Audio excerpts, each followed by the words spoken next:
But when you come home to the part of yourself, then you never feel alone again. You've just discovered, right?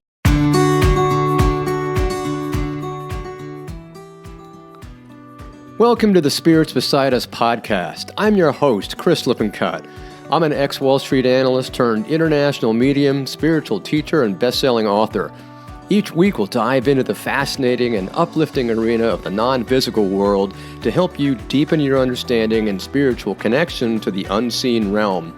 We'll also share a behind-the-scenes look with others who've done the same and speak with experts in the field about their experiences.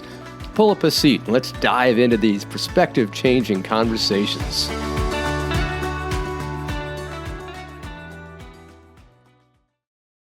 Welcome, everybody, and welcome to another episode of Spirits Beside Us. I'm so happy to have you join us today, and everything that we'll be talking about is, again, going to be all about spirit. And today we've got another wonderful guest, and her name is Gloria Battini. She's a globally respected spiritual guide, mentor, and an advocate for conscious living, not to mention the fact that she's also a medium. And through her transformative readings and her mentorship programs and live events and the online courses that she's done, she empowers people to find inner harmony, which is what I love, and also help them unlock their own psychic gifts, because we all have them, and help them connect with universal energies around them, because spirit's always around us. They're not up there in the clouds. They're with us all the time. And with that, I welcome you, Gloria, and thank you so much for coming on the show. Hello, Chris. Hi, everyone. Thank you so much for having me. I'm very excited to be here. No, this is great. I love sitting down with my imaginary grande mocha and shooting the breeze. I wish I had a grande mocha right now. It would be so lovely, especially in this cold weather. Oh my gosh, it's just so cold.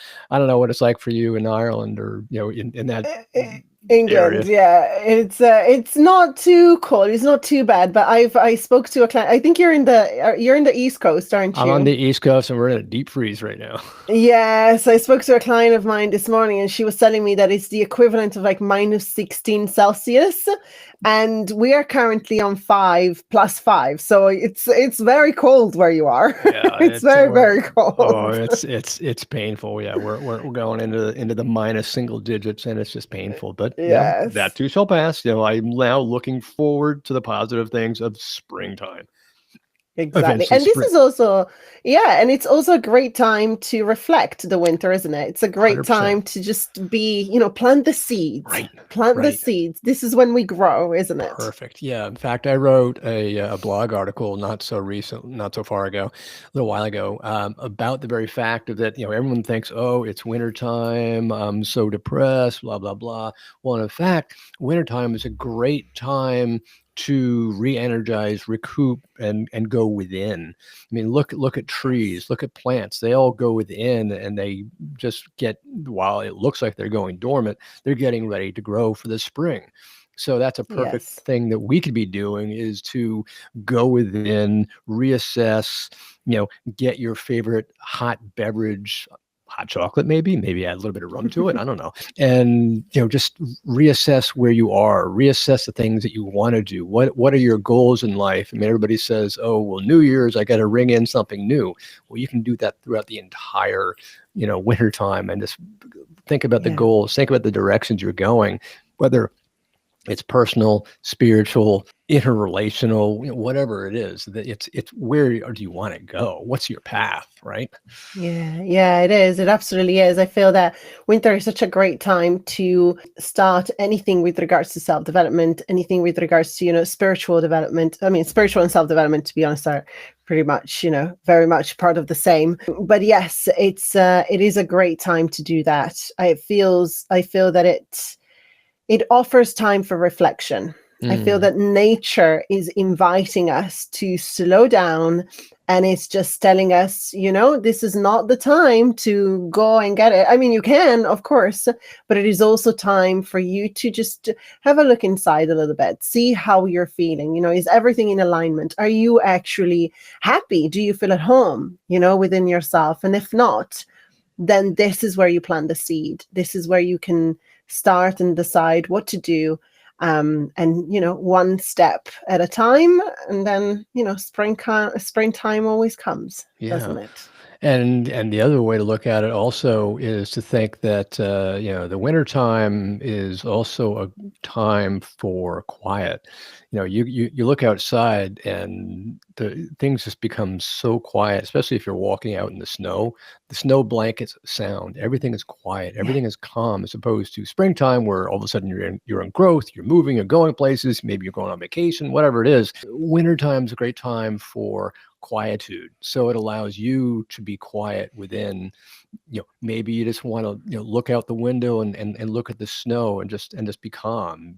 What a great way to have a visualization meditation, right? You're just there like, Yeah, oh, this is so calm and quiet. And it's one yeah, time to actually say to yourself, I'm going to slow down and I'm going yeah, to take time for myself, as opposed to yeah, going a mile a minute and kind of like, yeah, the chicken with its head cut off. You're like, I'm all over the place. yeah. Yeah. But also, I believe, if we listen to our bodies, I think that, our bodies are very in sync with nature. Mm, If we just, look inside, but also, listening to what our body is asking us, I think if we just follow that, I think we'll bring so much more energy and much more alignment and harmony, inner harmony and outer harmony as well, into our lives. Because I think body is, we're natural beings, aren't we? right, So right.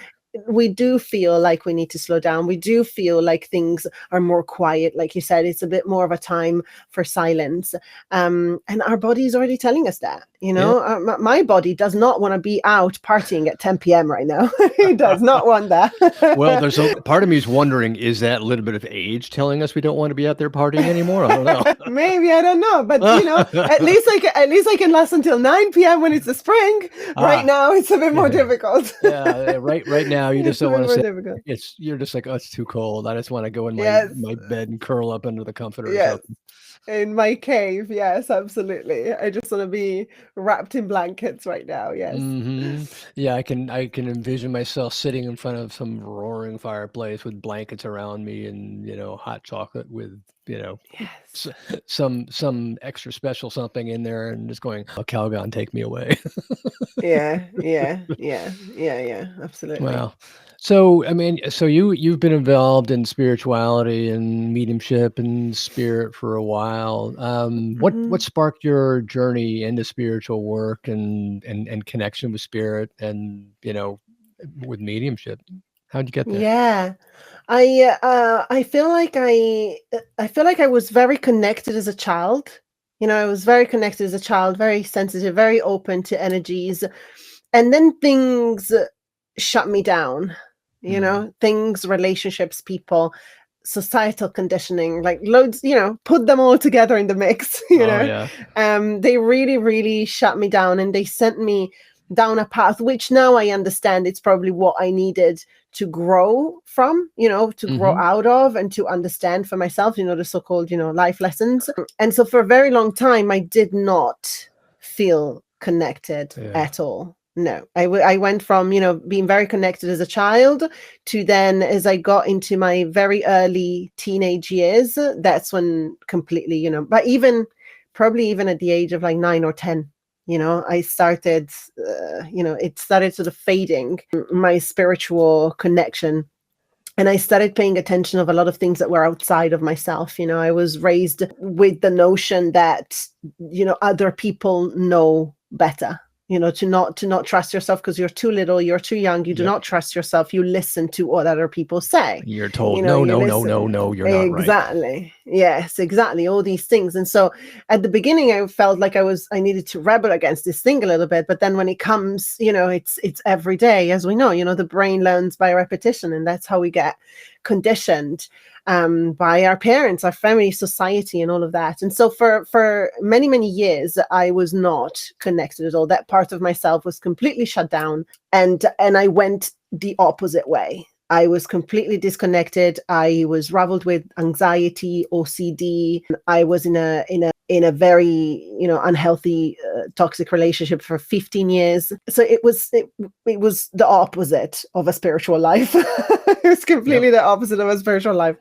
And then I started a healing journey and which resulted in then me leaving the relationship and sort of finding my way back to myself. And so then in my early 30s, that's when I started reconnecting again and again. And then I remember, as I made more space, as my anxiety went away, the OCD went away, I came back home to myself and decided, no, it's not about what other people want or think. It's about what I am here to do as a soul. It's about my mission. It's about what it is for me. Right. I have this responsibility in this life, right? I have the responsibility to show up for me, for my assignment, as you call it, as to show up for my assignment. And I then started, that soul search, and part of that was working with a spiritual coach. And during a reading, she says, do you know that you have so many spirits around you? And I said, actually, I do.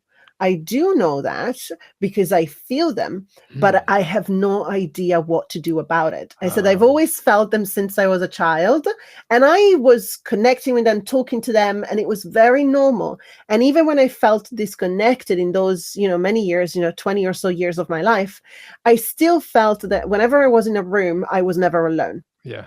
But during those years, I did not connect to what that was, right? So then after my healing journey, and I said, yes, I now can feel them, very much so again, but I don't know what to do. Isn't this how everybody feels? I didn't think that this was, anything. And she's like, well, we can obviously all feel this way, but a lot of people have this awareness, and maybe you're one of those people that has a higher awareness at the moment. And she says, if I were you, I would definitely do something about it. And so that's when I started reading a little bit more. I've always been fascinated by mediumship, always, always, always. And I think that that's your soul leaving you clues, isn't it? Like whatever you feel inexplicably, attracted to, it's a suggestion. I feel that that's the soul telling you something. And so I looked into things, and I started understanding how the brain works, and I started understanding, the different concepts of reality and conditioning and all these things, and decided, what, I feel like I actually want to train to do these things. I want to understand better this part of myself. I felt that I felt them, but I didn't know how. I felt them, but I didn't know how to connect. I didn't know what to do. Was I just to go, to go up and speak to them, or did I need to know, did I need to know something? Right. I was very much like that. And so I decided, what, I'm actually going to study. I'm going to train. So I did the intuitive development training. And then since then, it's been the most amazing journey of my life. It's not only because of the connections with the spirits and, with the souls on the other side, but it's also because when you come home to the part of yourself, and maybe it's the same for you, Chris, but when you come home to the part of yourself, then you never feel alone again. Yeah. You've just discovered, right? You've discovered like your whole team. You've discovered that you're so much more than you thought you were. And I never ever felt alone. Yeah, it was. You hit the nail on the head for something, because so many people, so many humans on the planet, our ego mind tells us that we are separate, because the ego mind wants to protect us from all the things that it was experiencing at a very, very young age, 2, 3 years old. It creates that barrier, creates that solitude, it creates that I am alone, I am separate, I am protecting myself, and everybody else is separate, to the point where not only are the other people that you see around you separate, but you feel that you are separate from spirit, you're separate from source, you're separate from everything. So we have this conception that we are alone. We have this conception that we are all by ourselves, me, myself, and I, and there's no connection to anything. I think once we get beyond that, and once we start to learn that even though the ego mind will struggle and kick and scream and say, no, I have to have control. You don't know what you're doing. You're going to hurt yourself. Once we start saying, it's okay, ego mind, I'm okay, Yeah. because that's the role of the ego mind. The ego, if it there's a theory that says the ego is kicking and screaming to maintain its own relevance. It doesn't want to die. It doesn't want to go Yeah. away. So it's holding Yeah. on for dear life. And so you've got this battle between your conscious mind, analytical mind, ego mind, and your true reality and understanding that we are all connected. Yeah. Yeah. I picture each and every one of us as a whole galaxy. Mm. We are so vast. We are so vast. We're so expanded. Even when one of the results of this work was also the way that I actually saw myself. Like I feel that, before I was going around in my body, right? I was walking around, going for a walk and doing my things and going about my day in my body. Okay. And yes, now I am in my body, of course, because I'm experiencing this physical reality. I have so much more awareness of what is going on behind that I feel that my body is just actually an extension of me, isn't it? Yeah, It's absolutely. not, right? We are not just this. It's Yeah. an extension. And you could go a couple of steps farther and say that since we know we are nothing but energy, the body that we think we see is in fact not really there. It is merely the extension of our own mind because Yeah. everything that's there is merely energy. You can go to the quantum level and we know everything, Yeah. 99.999% of everything is just energy, empty space. And Yes. there really is no materiality when you get down to the smallest, aspect, the smallest viewpoint. And so everything that we see, whether we think it's a tangible like a body or we think it's tangible like a tree, everything that's out there is not what you think it is. It's just a Yeah. different perspective of energy. And so, when I look at you or I look at a friend or I look at, somebody passing me by, it's merely a reflection of my own consciousness and my own reality. So what you think you Yeah. see, it's a reflection of you. Yeah. Yeah.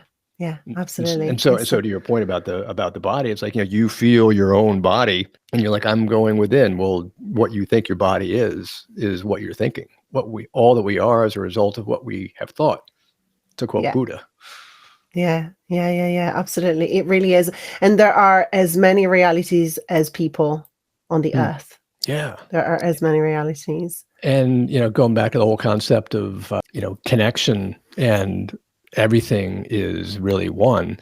It's the saying of, how can you separate a wave from the ocean? You look at a Hmm. wave and you think, oh, okay, that wave is all by itself. Well, in fact, it's part of the ocean. How do you separate a droplet of water from the ocean? You can't. It's one Yeah. and the same. They're Yeah. they're they're the same thing. Yeah. It's like Yeah. Yeah. it's like we are part of source. We are part of existence. We are part of each other. There is no differentiating. Our Yeah. ego minds like to think that way, but we're not. We're not. Reality is something very different. But don't you think that this is actually very connected to the reason behind I do the work that I do, right? I feel that when we understand that about ourselves, that we are, this pure energy and everything is connected, I feel that that's home. Yeah. Right? I feel that that's when we come home to ourselves. Mm-hmm. Now, when you live from your life from that place where you're home and you have this understanding of your vastness and the interconnection to everything that exists, don't you think that you show up in the world in a different way?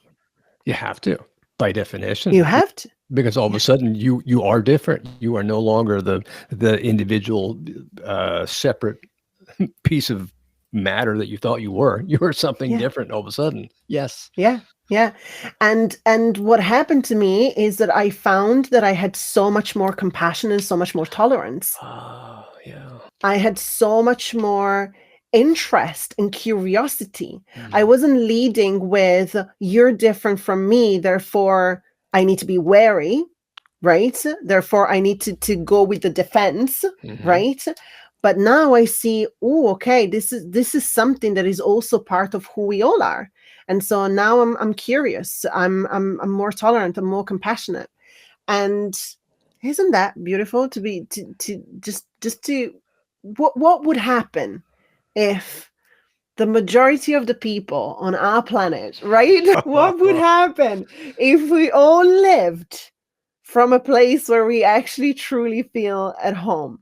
What would, just imagine. That And would just be that thing, perfect right? harmony. Perfect harmony. Yes, perfect harmony. And that, exactly that vision, that thought, that possibility, that potential, that is the reason why I do what I do. Even if there is even like one small chance, I want to contribute to that. I want to see it. I want to give it a chance. I want to see where it goes. And also because I think we all deserve it. I really think we all deserve it. Yeah, I mean, and when you've mentioned this a couple times, going home to ourselves. The other thing is that when we're connecting with spirit, and spirit has always said, I've always felt like I was going home. It's a homecoming. Spirit's going home because we're living in the dream, some may say a nightmare, here on Earth, and when we wake up, we're actually going, "Oh, okay, I'm back home, thank God." But it's their home to themselves. They're back home to where they came from. We go home. So if we're able to go home here on Earth, we're able to become that much more ethereal, spiritual, connected to everything that's around us as we're home here. Not in our house, but in our home. Yeah. So true. And then from that place, we can build so much more. Oh, yeah.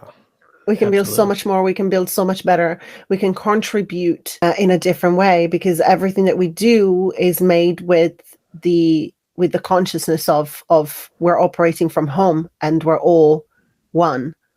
So there's no reason to compete. There's no reason to, it's, we build it different. You're mentioning this this beautiful vision of everybody being able to connect, having this wonderful compassion, and having so much more of an expansive awareness.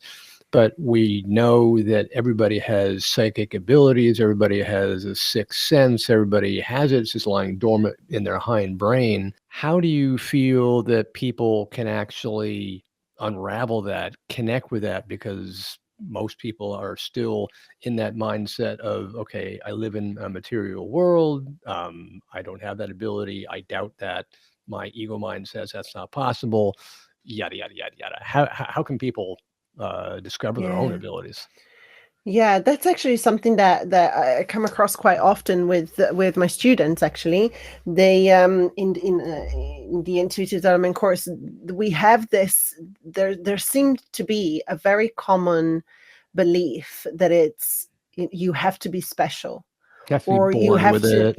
Exactly, you have to be born with it, or you have to be special, or even you have to experience some form of initiation, as in have like a very, very strong spiritual experience for it to be able to validate the existence of it within yourself, right? Something like theatrical and really big, right? You got to climb to the top of the Himalayas and sit for 6 months to a year and never speak to another soul. And yes, all of that. And I would just say that belief, if you're listening to this episode and you're thinking, well, actually that's how I feel like I'm not special enough, or I don't have this gift. Okay, if that's your belief, I want you to know that belief does not come from you. It does not come from you. You've learned it somewhere. You were not born with that belief. At some point in your life, like we were talking about, at the beginning, when we said about the different conditioning, that has happened, like when I shared my experience and I said, childhood, this happened, and then family, and then relationship, and all of that. So all of these things that happen plant little things, beliefs, plant certain things inside of us that weren't there when we were born. And we believe them because we find that the majority believes them. And so we sort of like subscribe to these things, right? So we are told that we rebel a little bit, and then the majority outside of ourselves is like, well, that's not what it is. It's this way. So we subscribe to that. But it's not actually innate to us. The belief is not actually innate to us. So the first thing that I want to say is this: it is not your belief.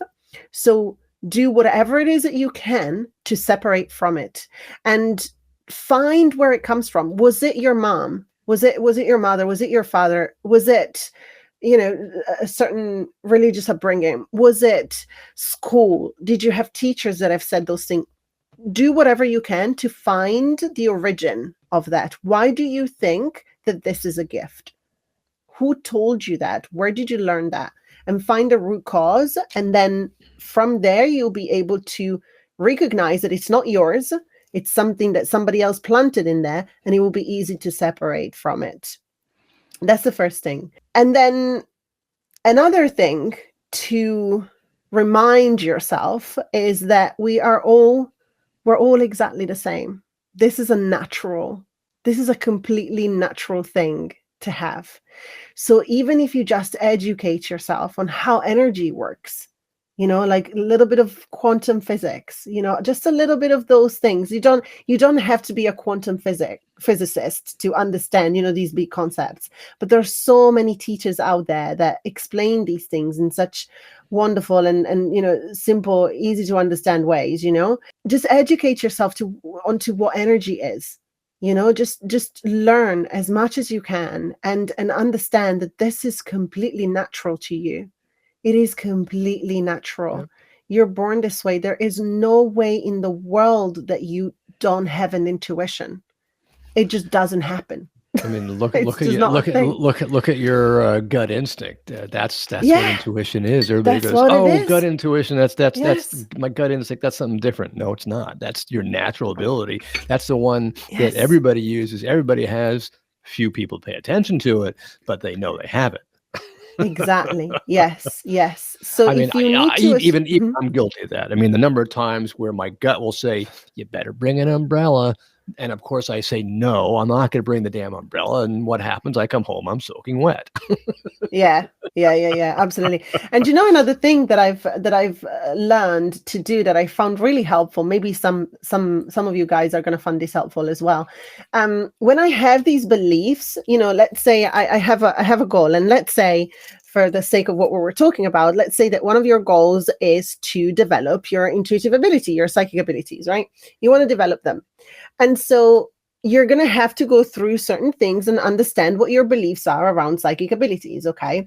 So the number one question that has helped the most is it helpful?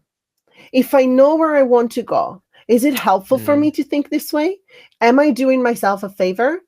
Or actually, am I bringing myself further away from where I want to go? Is it helpful? Is it helpful for me to believe that? And remember that you can change your beliefs. Right. You can change your beliefs all the time. What was learned can be unlearned.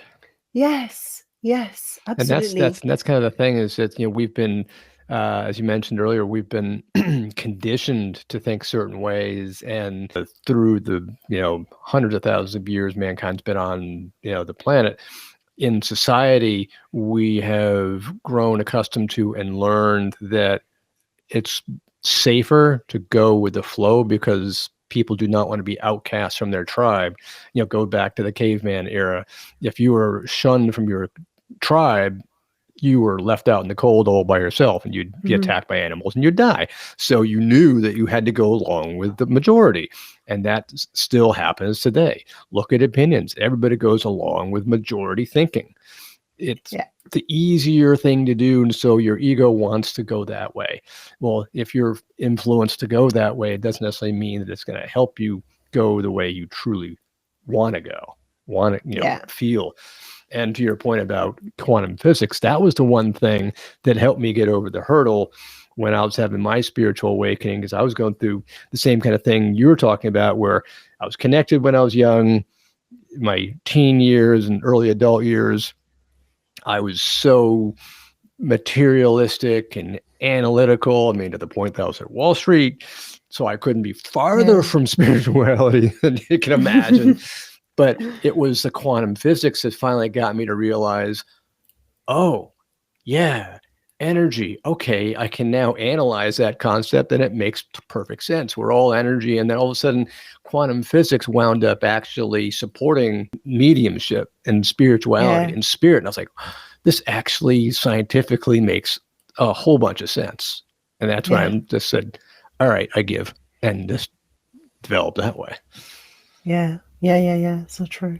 Not to mention that, my spiritual awakening was pretty wild and unusual, but I never expected it to happen. It certainly came Yeah. by itself. It was just like, and that's the other thing.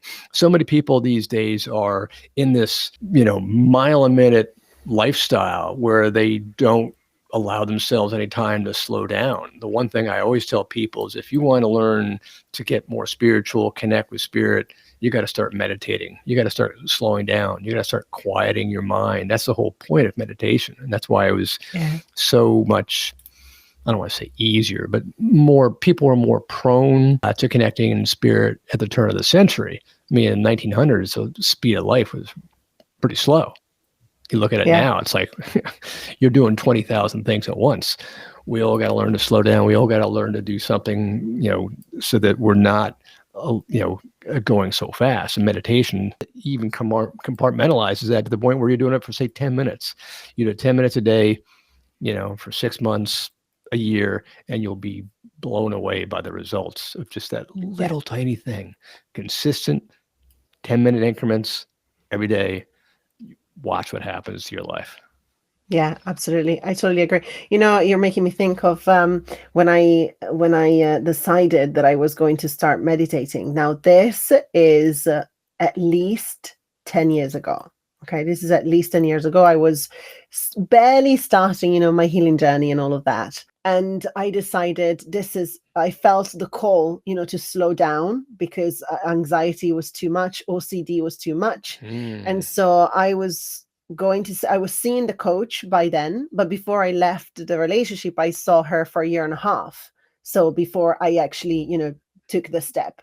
But during this year and a half, I decided I was going to try different things, right? And one of those things was meditation. And I put on this meditation. I found it on YouTube and I put it on.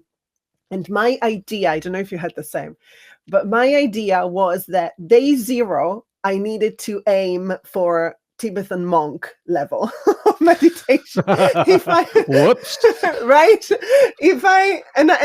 I kept getting distracted, and I chose like a 20-minute long meditation, kept getting distracted, and I made a decision and I said that day, I really wanted to do it. And I tried. I said, not that day. I try it for a week or so. And I keep like getting this, and it's hard, it's hard as I started. And it didn't match this idea that I had of myself that I needed to feel while I was meditating. Right.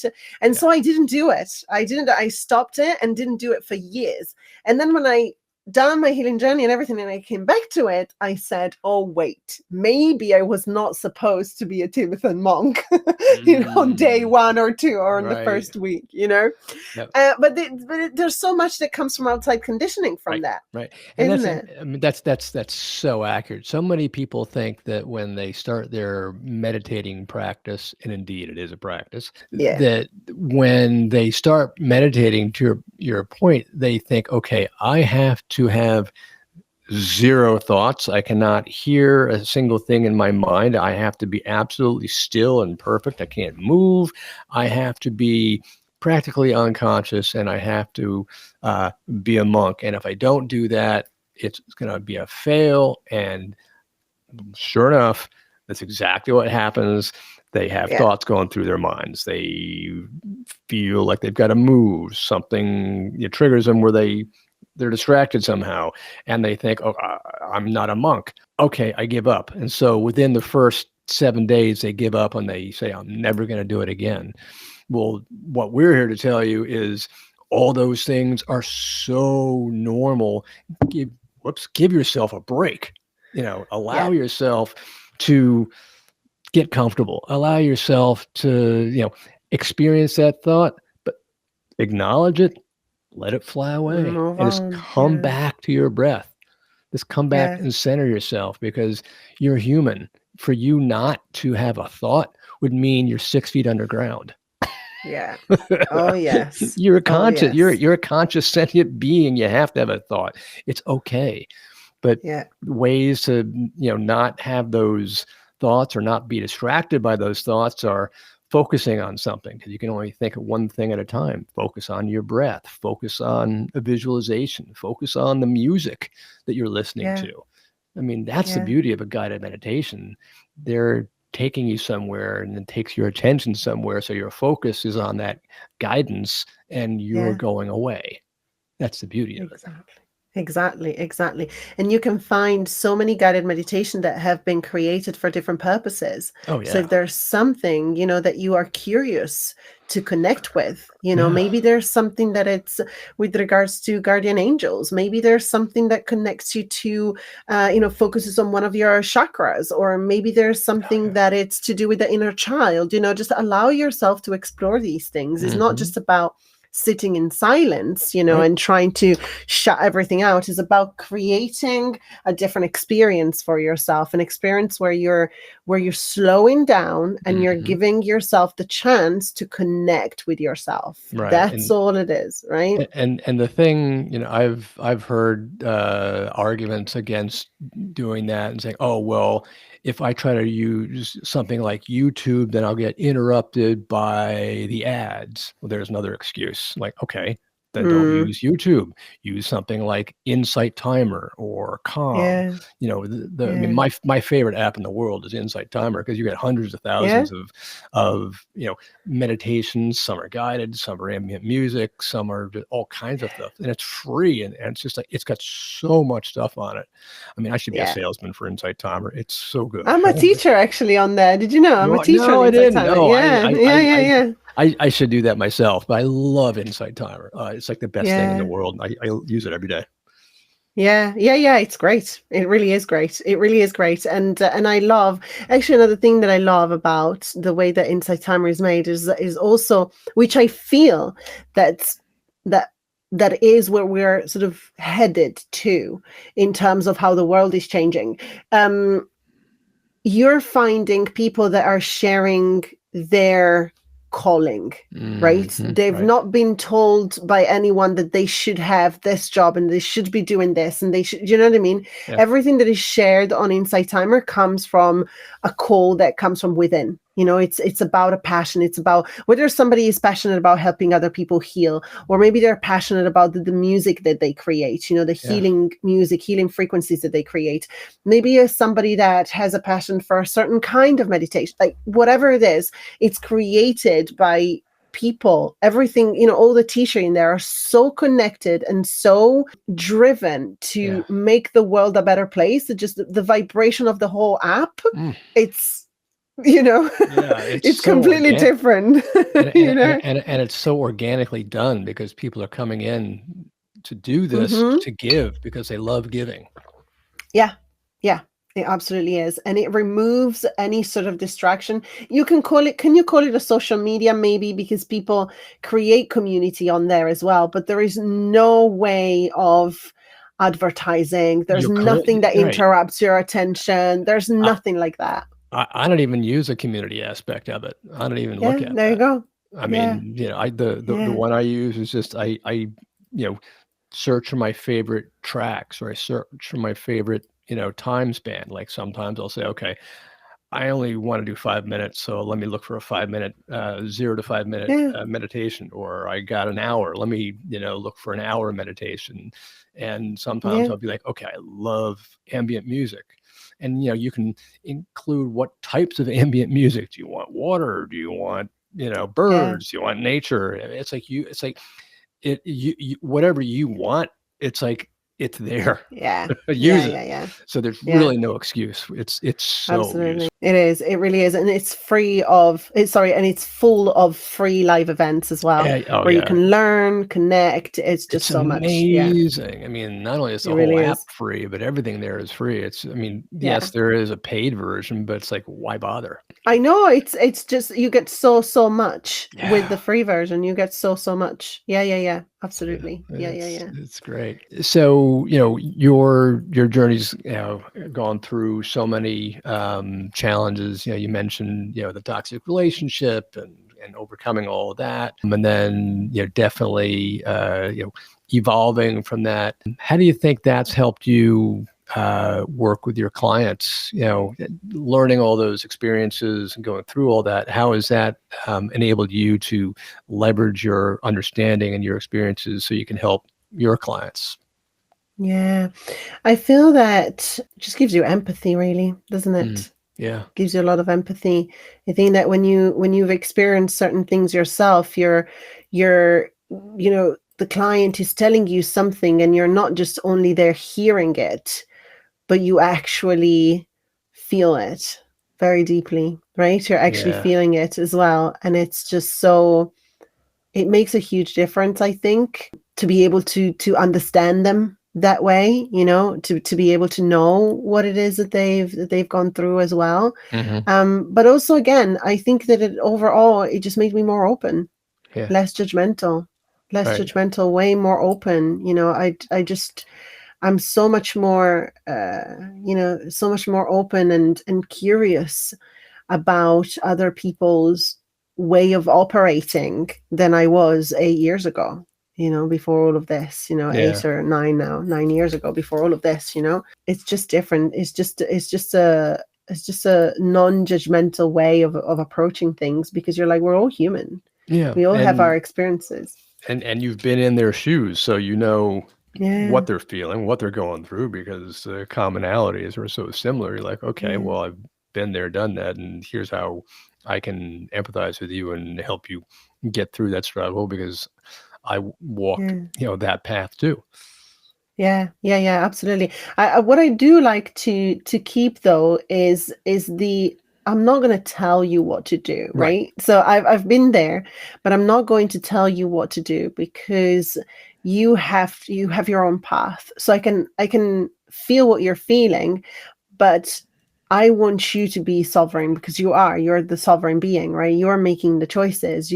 I want you to learn to connect with your intuition so much that you don't need my guidance. You know what I Yeah. mean? I want Yeah. I want to get the person to that place where they're so connected to their psychic abilities, to their intuition, that that's how they navigate their life, that's their compass. Hmm. And yes, they can come, for guidance, and I always be there. But ultimately, my objective is for you to connect with your intuition so much that you are your inner guidance. You follow that. Yeah, Hmm. that you are your own guidance. Yeah. Do you bring your mediumship to the healing path of your clients, or do you kind of work them separately? No, I bring everything. Yeah, yeah, yeah. I bring everything to that, including mediumship. A lot of the things that there's a couple of ways. So a lot of the things that we have learned, a lot of the conditioning that has come, very often is from relationships that we had with people that are no longer with us. And so it's Mm. difficult for us, because we can't ask them questions because they're not here. So obviously mediumship is amazing for that. Amazing to have those conversations and to have a better understanding of why somebody operated in a certain way. Hmm. Why did your mom or your uncles or whatever operated in a certain way, and what was it behind it for them, to understand their point of view. So that's one of the things. But also, there's so many ancestors that come through with wisdom and guidance. Hmm. There's so many that come through, and they just want to share, because they know we're all in the same place. It's just us. It's just us here thinking, oh my goodness, where they are, they're here. They're just here with us in the same place, and they want us to be able to get that wisdom, to get that knowledge too. So there's a lot of guidance that comes Yeah. through from there as well. Yeah. What I found is that once people transition to the other side, they leave behind the ego along with their Yeah. body, so that their perspective is suddenly much cleaner, much Yeah. more obviously less judgmental because there's no ego. So everything all the information that they provide is much more pure, Yeah. much more direct, much more straightforward, and you can see and understand what they're giving you that much better. Yeah. So true. And you know what? Actually, I was thinking about this the other day. I'm really gutted about the fact that there is so much conditioning around mediumship that makes people think that it's a complicated thing. Yeah. Like there's Right. but like you said, messages are straightforward. They speak, very directly. They're all here with us. It's just so much more simple that people make it to be. And every time I come across something that describes it as this, impossible mega thing, Yeah. I feel so gutted, because I say, the more we keep picturing it that way, the less people are going to connect with it, Yeah. because it's not going to be not going to be inviting, isn't it? We It's get in the just, way of ourselves. yes, so much, and it makes me feel really gutted. So I'm so happy to be connected with you, because you have this, wonderful, wonderful view of how it's, like you said, so simple and so Yeah. straightforward. And what's so interesting also is that also applies when we're trying to connect with them, because so many people put in this difficult effort and they're saying, okay, I'm going to connect, when the more you try to connect, the less you're going to connect. And Yeah, that especially is true when you're trying to do trance mediumship. Everybody's like, okay, I'm gonna try to remove my aspect. I'm trying. No, the yeah, less you try, the more successful you're going to be. It's like yeah, it's like daydreaming. When you daydreaming, you're not trying at all. If anything, you're trying not to daydream. But when, yeah, like, you're in fifth grade and you're in a springtime and you're looking out the yeah. classroom window, you're out there in La La Land, running around on the grass, and you don't even hear the teacher until, of course, the teacher yells at you and brings you back to reality. But you're out there while your body's in the classroom. You're Yeah, prancing around in the grass. yeah. That's what mediumship's like. You're in an alternate reality. Yeah. And another thing that I find with people who are new to mediumship, or they're learning, they're starting on this path, is the performance aspect. That they Oh, and feel like performance they have. anxiety too. And performance anxiety, yes, absolutely. And this is what I say to my students: it's not about performance; it's about service. Yes. All you are Oh is God, is a yes. translator, right? You're a Mm-hmm. translator. You Mm-hmm. have to think of yourself as if you are in this foreign land. You're in this foreign land, and there's this person, which is your client, with you, and they don't speak the language. But in this foreign land is their long lost mother, and only you know how to speak to her. So if you start putting yourself in there, you're not serving, you're taking away the chance from your client to truly connect, to be able to Yeah. speak to their mother, right? Right. So it's not about that. You don't have to get, what if I don't get things right? Do you think there's a chance? If you think that the messages are coming for you, it's a thing, but Right. you don't have to judge that. Yeah. You don't have to It. judge that. Yeah. It's not It's your not, conversation. and that's one of the things I've always told my students is it's not about you. Get Yeah. yourself out of the equation, because the second you're involved in the equation, the second you think it's about you, or that you've got to get things right, you're going to stumble over yourself. You're going to stumble over what's happening, because all of a sudden your ego mind gets involved, and that's Yeah. just a downhill spiral. Yeah. To your point, we're serving spirit. We're the instrument. We're the tool. We're the relay station. What I always tell people, Yeah. we're the relay station for spirit, and we just give what we get, give what we get, give what we Yeah. get.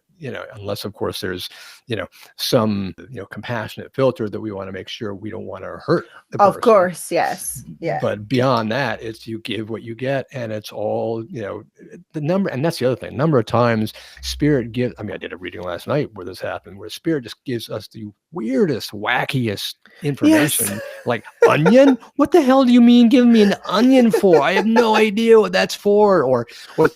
One of the first Yes. things out of their mouth was sneakers. I'm like, sneakers? You want me to give her sneakers? Yes. And as soon as I said that, the woman's like, yes, I understand sneakers. I'm like, okay. Yes. Yes. Yes. It was So great. true. But that's such a typical thing. And I remember, back in the early days, it was like that. I was like, I can't give that. That doesn't make any sense. Why would you give me that? So I'm not going to give that to you. No, no, I Yeah. refuse. You can't Yeah. do that. Yeah. No, you can't. And the thing is, it's exactly that. It doesn't have to make sense to you. It has to. It's a No, message. It's a thing yeah, that it's for the other person. It's not a conversation that you're involved in. not You're one just bit. translating it. Yeah, you're just Yeah, translating it. take yourself out of the equation, become the relay station, and just give whatever's coming to your awareness, and it'll be right. Yeah.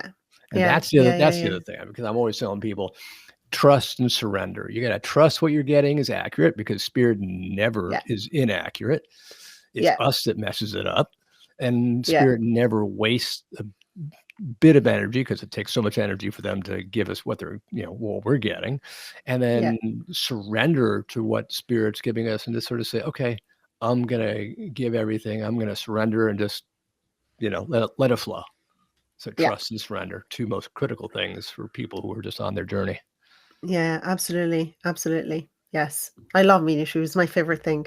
Yeah. It's my favorite thing. It's just so healing and so wholesome, and I feel I genuinely feel such an honor that I get to meet their loved ones, my clients' loved ones. I Mm. feel that I really feel like it's such an honor. It's honestly my favorite thing. It really Yeah. is. Well, and the fact that they've chosen you to be Mm-hmm. their relay station, because we Yeah. know every spirit has to energetically align with the person that they're choosing to be their translator, Yeah. because energies have to match. That's Yeah. just the way energy works. You can't sort of say, okay, well, I'm going to choose somebody who doesn't understand the way I think, doesn't understand my energy, doesn't have the same experiences. And that's the other thing. It's like, we all have certain experiences, certain backgrounds, certain life lessons we've all learned. And that's what spirit uses, kind of like picking something out of a file out of a cabinet, and they plug and play, and that's what they're looking for. They're looking for somebody with those experiences that'll match.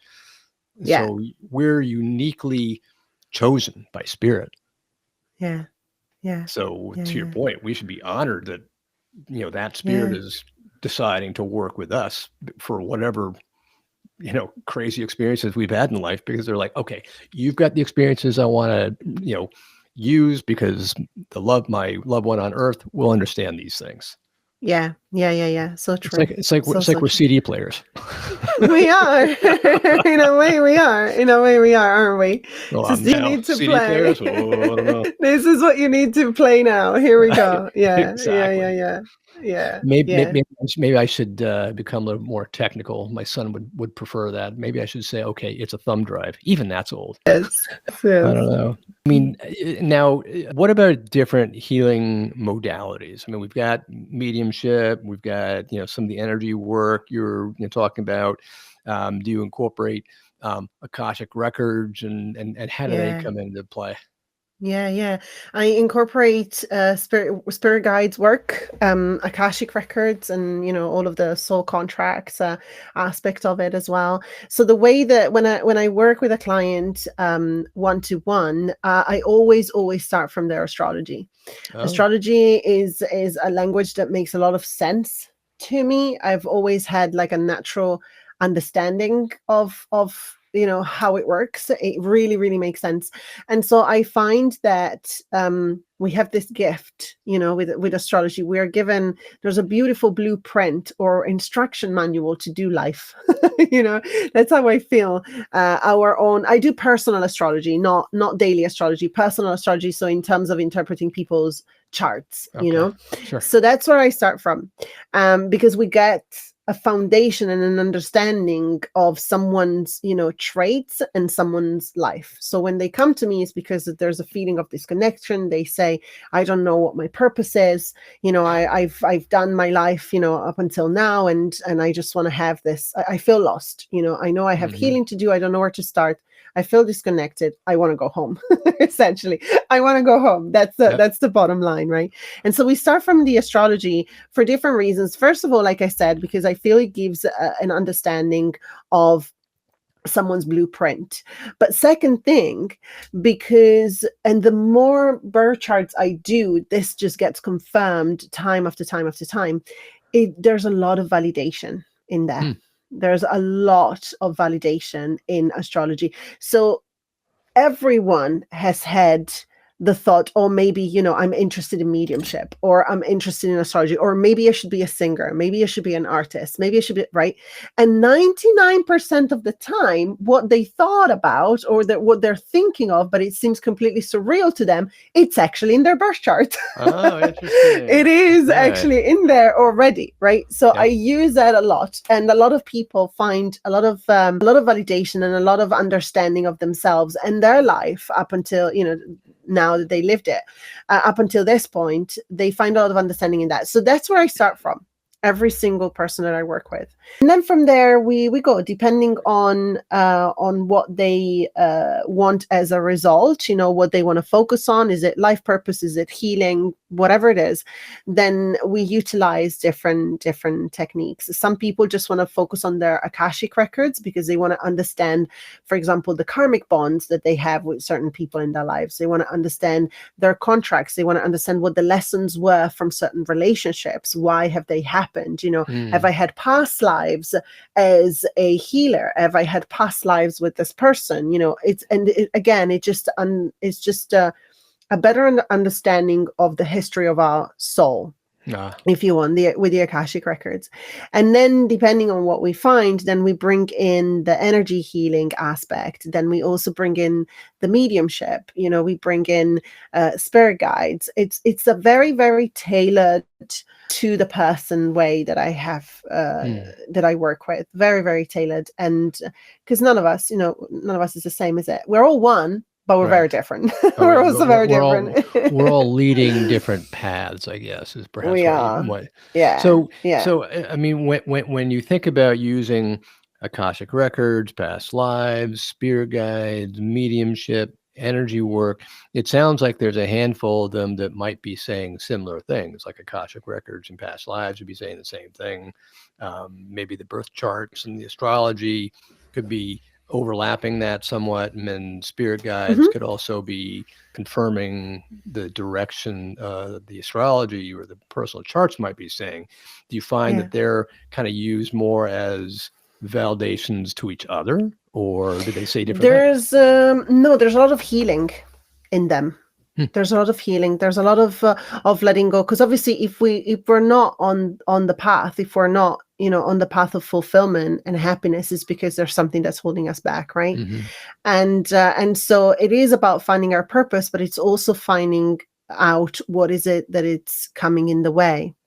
What is it that is stopping us from walking that path, and why? And is it because of traumas? Is it because, of conditioning? What is it about? And so all of these other techniques, they don't only bring, the clarity and the answers, they're also technique in which you can utilize to actually heal and unblock, remove energy blockages, work with contracts that are outdated and are no reason to be operating anymore, like these sort of things. Unsubscribing from beliefs and all this sort of stuff. It's really, really beautiful. Do you find that contracts get outdated, or that we've actually fulfilled the contract? So yes. So what I found is, for example, there's a certain contract operating, but perhaps it's been fulfilled years and years ago. Perhaps it's been fulfilled in a past life, and there's a reason, and we're still yet subscribing with to something that's coming from that contract. And so that's when the energy healing comes in. That's when the Akashic records come in. So we need to understand, what is it? Why is it that we're still subscribing, and then remove it, because there's no reason for it to be there anymore. And these are all the things that are holding us back deep down in the subconscious. And so many times when I have people, they say, I really want to do this. I really want to do this. I don't understand why. I am feeling this way. I cannot rationalize it. 99% of the time, it's either a contract or a past life that they're still operating. So we need to go in and provide the healing for that, so that the client can free themselves. Interesting.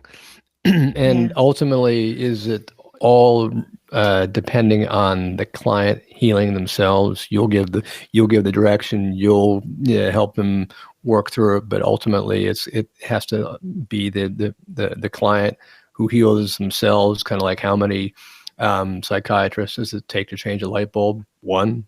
But the light bulb's got to really want to change. So a lot of the work that I do, especially in the healings, is guided, is done together. So I take the client into meditation with me as I perform the healing. And again, the healing is completely tailored to them according to what I see when I read into their contracts, into their records, into their energy, and I will guide them into letting go right there and then. So we do the work together. I guide them through it. But there's some energy healing things and blockages that I just do the distance energy healing myself, and I just do it. But if it's something that is more significant, they come into a deep meditation with me and we do everything together, and I just guide them through the journey. It's quite powerful. Yeah.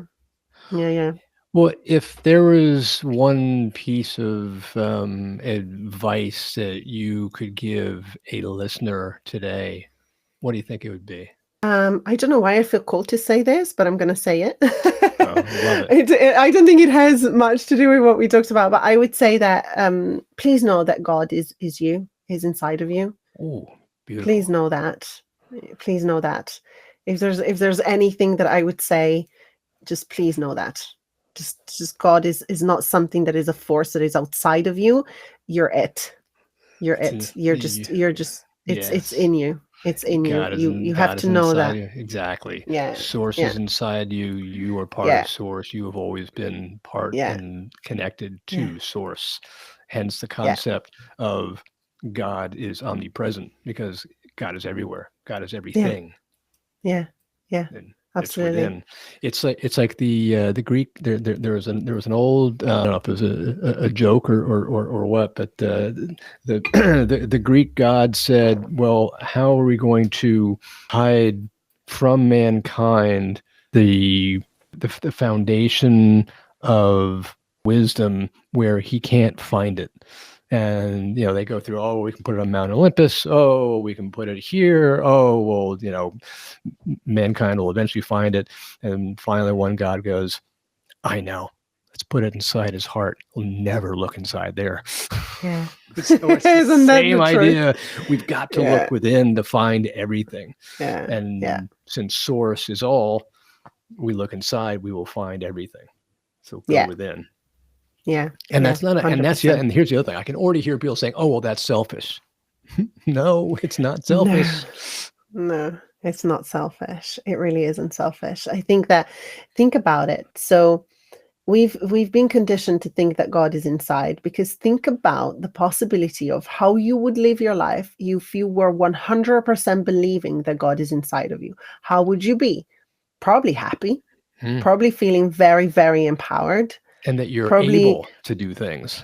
Correct. Yes, you're able to do things. You don't really need much more if you're that, fulfilled. You don't really need much. And so if you live that way, who's going to lose out? Yeah. What's going to happen? Somebody's going to lose out. If you're so fulfilled, if you're so happy, I'm asking you to be discerning here. I'm asking you to be discerning. If there is a reason why you've been told that things are outside of you, because if you had the solution that everything is inside, I think that we very well know that the world will run in a different way. And I don't think that there's many people that are ready for the world to run in a different way. No, right? Everything has to be an evolution, not a revolution. Correct. Yes. And so I feel that that's what's happening at the moment. I feel that we're doing it gradually. I feel that more and more people are waking up to this and to this understanding, and eventually we will get there. We will get there. I have absolutely every faith. But so one person at a time, one soul at a time. Let's do it. Yep, that's perfect. So well said. Well, thank you so much, Gloria. It was wonderful having you here. My grande latte is now completely fulfilled. So thank you so much for coming on the show. Thank you so much for having me, Chris. It was honestly such a pleasure. Thank you. Thank you so much. Well, thank you, and thank you everybody for listening in to today's episode. I hope you enjoyed it as much as I did. And if you're looking for more, we've got lots of information in the show notes. So www.spiritsbesideus.com. Be lots of information there. A lot of information about Gloria will be on there as well. And also, if you like the show, give it a thumbs up, like and subscribe. That way you'll always get an episode every Wednesday right into your feed. So hope to see you next Wednesday. And until then, this is Chris signing off and wishing you love and light. And I will see you next time. Bye for now. I hope you enjoyed this episode of Spirits Beside Us. Make sure you head over to the show notes for all the links and information on this week's episode. You can check it out at spiritsbesideus.com. If you love this episode as much as I did, head over to rate and subscribe so you never miss an episode. Also, if you're looking for a community of spiritual seekers like yourself, make sure you join my Facebook page, Spirits Beside Us Podcast on Facebook. This is Chris signing off, sending you love and light. I can't wait to connect with you again on Wednesday.